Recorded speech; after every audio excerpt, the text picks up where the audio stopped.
우리 함께 찬송합니다. 543장 어려운 일 당할 때 찬송가 543장 1절, 3절, 4절만 함께 부르도록 하겠습니다. 찬양합니다. 어려운 일 당할 때 나의 믿음 적으나 의지하는데 주를 더욱 의지합니다. 세월 지나갈수록 의지할 것뿐일세. 무슨 일을 만나도 예수 의지합니다. 밝을 때의 노래와 어두울 때의 기도로 위태할 때 도움을 주께 간구합니다. 세월 지나갈수록 의지할 것뿐일세. 무슨 일을 당해도 예수 의지합니다. 생명 있을 동안에 예수 의지합니다. 천국 올라가도록 의지할 것뿐일세. 세월 지나갈수록 의지할 것뿐일세. 무슨 일을 당해도 예수 의지합니다. 아멘. 기도하겠습니다. 하나님 아버지 감사합니다. 오늘도 아버지 하나님의 은혜로 우리 모든 성도님들 붙잡아 주실 것을 또 믿고 감사드립니다. 아버지 하나님, 어떠한 상황에서도 아버지 하나님의 사랑과 또 은혜와 능력이 우리를 향한 보살핌이 끊이지 않는다라고 하는 것 우리가 믿고 주님과 오늘도 만족과 감사로 살아가는 저희 모두가 될 수 있도록 도와주옵소서. 말씀을 통해서 우리 각자에게 들려주시는 주님의 음성 듣게 하시고 오늘도 말씀을 곱씹고 말씀 믿고 주님과 즐겁게 동행하는 저희 모두가 될 수 있도록 은혜 베풀어 주옵소서. 감사합니다. 예수님 이름으로 기도합니다. 아멘. 하나님 말씀 예레미야서 38장 7절로 13절입니다. 제가 읽습니다. 왕국 넷이 구스인 에벤멜렉이 그들이 예레미야를 구덩이에 던져 넣었음을 들으니라. 그때의 왕이 베냐민 문에 앉았더니 에벤멜렉이 왕궁에서 나와 왕께 아뢰어 이르되 내 주 왕이여, 저 사람들이 선지자 예레미야에게 행한 모든 일은 악하니이다. 성중에 떡이 떨어졌거늘 그들이 그를 구덩이에 던져 넣었으니 그가 거기에서 굶어 죽으리이다 하니 왕이 구스 사람 에벤멜렉에게 명령하여 이르되 너는 여기서 30명을 데리고 가서 선지자 예레미야가 죽기 전에 그를 구덩이에서 끌어내라. 에벤멜렉이 사람들을 데리고 왕궁 곳간 및 방에 들어가서 거기에서 헝겊과 낡은 옷을 가져다가 그것을 구덩이에 있는 예레미야에게 밧줄로 내리며 구스인 에벤멜렉이 예레미야에게 이르되 당신은 이 헝겊과 낡은 옷을 당신의 겨드랑이에 대고 줄을 그 아래에 대시오. 예레미야가 그대로 하매 그들이 줄로 예레미야를 구덩이에서 끌어낸지라. 예레미야가 12대 뜰에 머무니라. 아멘. 하나님께서는요, 하나님의 뜻을 하나님 스스로 이루십니다. 하나님이 원하시는 뜻을 하나님 스스로 이루시는 것이 우리 피조물들이 한 치 앞도 내다보지 못하고 마음에 원하는 것조차 혼자 이루지 못하는 것과 완전히 반대되는 가장 큰 특징이라고 할 수 있어요. 그래서 우리를 피조물이라고 하시는 거죠. 창조주와 피조물 사이에는 근본적으로 질서에 있어서는 범접할 수 없는 큰 차이가 있다고 하는 것을 우리는 항상 기억해야 돼요. 이런 엄청난 차이에도 불구하고 하나님께서 우리를 자녀로 대해주시고 가까이 불러주시는 것은요, 하나님께서 그만큼 겸손하시고 끝까지 용서하시고 사랑하시는 마음을 우리에게 베풀어 주셔서 우리와 함께 살고 계시는 그 열심, 그 애쓰심 때문이라고 하는 것을 우리는 알아야 합니다. 구원의 역사, 구원 방법, 구원 여정, 이 모든 것들은 하나님께서 직접 뜻을 세우시고 주도적으로 이끌어 가세요. 그렇기 때문에 무엇이든지 우리는 다 그 뜻 안에서 누리고 그 뜻을 깨닫고 맛보아 알아가면서, 아, 하나님의 자녀는 이런 삶을 사는 거구나. 나를 창조하신 하나님은 이렇게 크고 넓으신 분이시구나. 이것을 알아가는 거예요. 하나님께서는 예레미야 선지자에게도 같은 은혜를 베풀어 주셨다고 저는 생각합니다.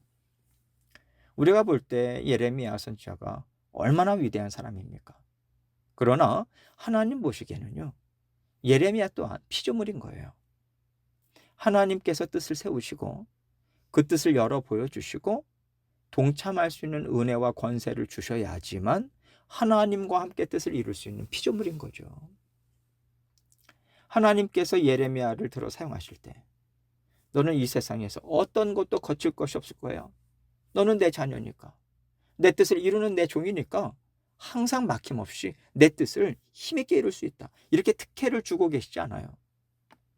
하나님의 엄중하신 뜻을 이루어가는 순종의 자리에 있을지라도 이 세상의 죄악, 또 인간의 연약함, 이것을 경험합니다. 그 안에서 믿음으로 감당하고요, 그 안에서 건져내시는 하나님의 손길도 맛보면서 하나님의 자녀로 하루하루 빚어지는 거예요. 하나님께서는 하나님의 자녀들을 도우시고 건져내시는 분이신데, 그러면 창조주이신 하나님께서 자녀들을 어떻게 돌보시고 지키시고 보호하시는가?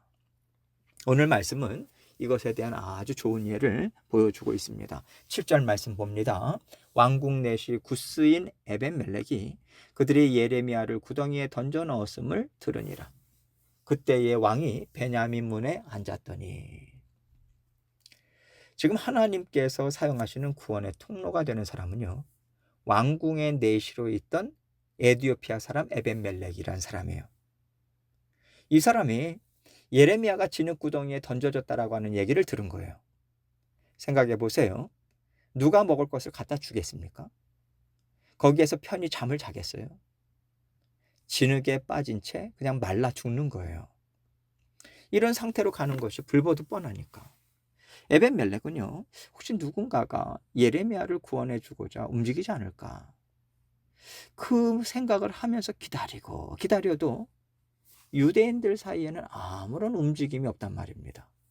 그러니까 이제 이방인인 에벤멜렉이 나서는 거예요. 마침 그때 왕이 베냐민 문에 앉아 있었는데, 그 당시에 왕이 성문에 앉아 있다라고 하는 것은요, 뭔가 재판할 일이 있다던가 어떤 이룰 일이 있다라고 하는 것인데요, 자세히는 몰라요. 그저 왕의 직무를 지금 감당하기 위해서 나와 있는 상태인 거죠. 8절로 9절입니다. 에벤멜렉이 왕궁에서 나와 왕께 아뢰어 이르되, 내 주 왕이여, 저 사람들이 선지자 예레미야에게 행한 모든 일은 악하니이다. 성중에 떡이 떨어졌거늘 그들이 그를 구덩이에 던져 넣었으니 그가 거기에서 굶어 죽으리이다 하니. 에벤멜렉은 지금 예레미야가 진흙구덩이에 내던져져서 밥도 못 먹고 다 죽어가고 있습니다. 이렇게 악한 일을 하는 것은 하나님께 죄를 짓는 것이고, 이것은 의로운 백성에게 할 일이 아니지 않습니까? 왕도 아시잖아요. 예레미야가 무슨 죄가 있습니까? 이렇게 단도직입적으로 말했다고 생각을 해도 무리가 아닐 것 같습니다. 그런데 예레미야에게 악한 일을 행하는 데는 시드기야 왕도 동참한 일이잖아요. 그들에게 예레미야를 그가 내어주었지 않습니까? 그 면전하다 대고 이런 얘기를 했다라고 하는 것은요, 목숨 내놓은 거예요. 내가 하나님 편에 서서 바른 말을 해야 되겠고, 죄 없는 예레미야를 건져내는 일은 정말 가치 있고 소중한 일이다, 이렇게 생각하고 왕 앞에서 자기 목숨을 내놓고 직언을 한 거죠. 그러니까 신기한 일이 생겼어요. 10절입니다.